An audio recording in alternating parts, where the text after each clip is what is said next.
welcome you to the first meeting of the Nigeria Interreligious Council, NIREC, holding here at Rockview Royal Hotel, Wuse 2, Abuja.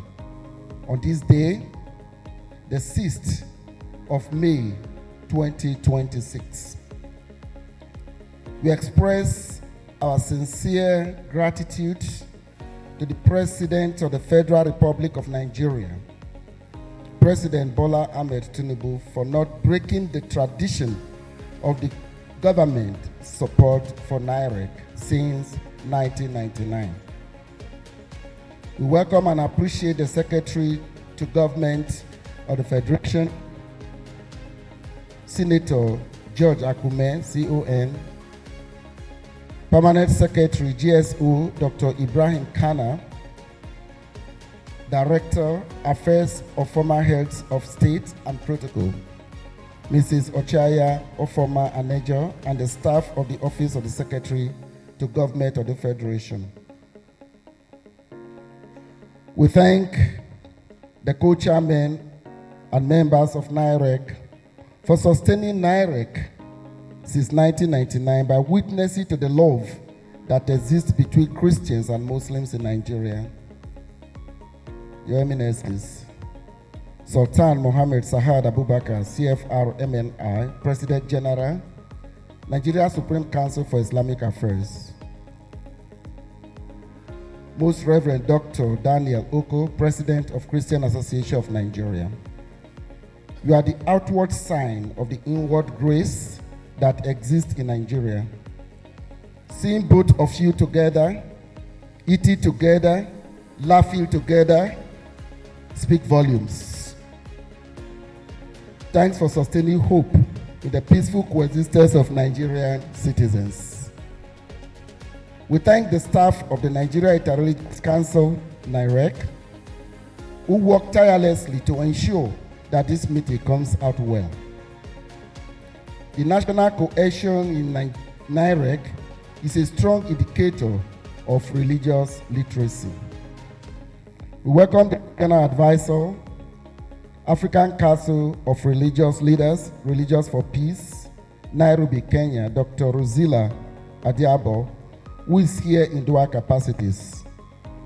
First, as the representative of our partners, African Council of Religious Leaders, Nairobi, Religious for Peace, Nairobi, Kenya, and second, a resource person to do a training on social justice and mental health awareness for members of the NIREC Youth Forum.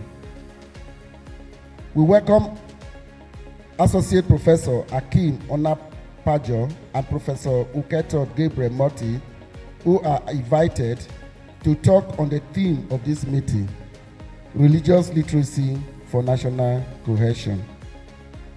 Children learn first from the parents and the surrounding environment. They acquire language through active demonstration and repetition of sounds.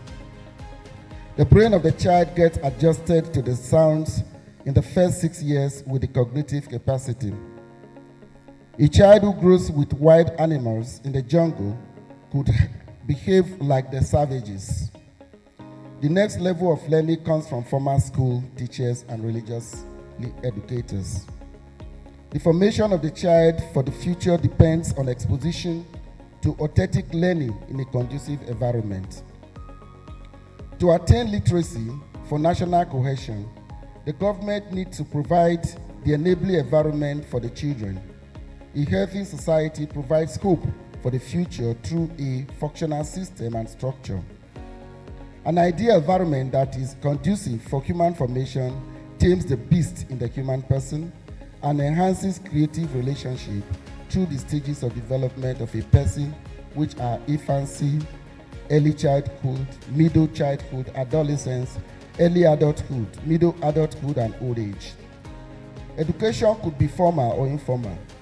Nomadic education is not an option because every child, including the street children, deserve human dignity through healthy literacy. Parents who abandon their children are endangering the society. Government should give free education for the sanity and security of the nation. Education gives self-determination, hence it is a right and not a privilege. No religion forbids education in art, science, and technology. According to the Holy Quran, kill not your children because of poverty. Quran chapter 6, verse 151. In Islam, a man is like a shepherd of his own family and is responsible for them. Bukhari and Muslim. The first revelation to the Prophet of Islam is Iqra, that is, read. Quran chapter 96, verse 1 to 5.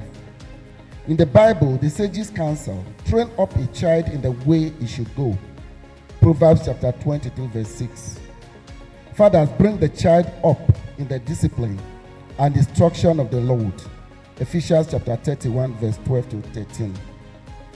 Do not hold back discipline from the child. Although you strike him with a rod, he will not die. Proverbs chapter 23, verse 13. Here is the excitement of St. John. I have no greater joy than this, to hear of my children walking in the truth.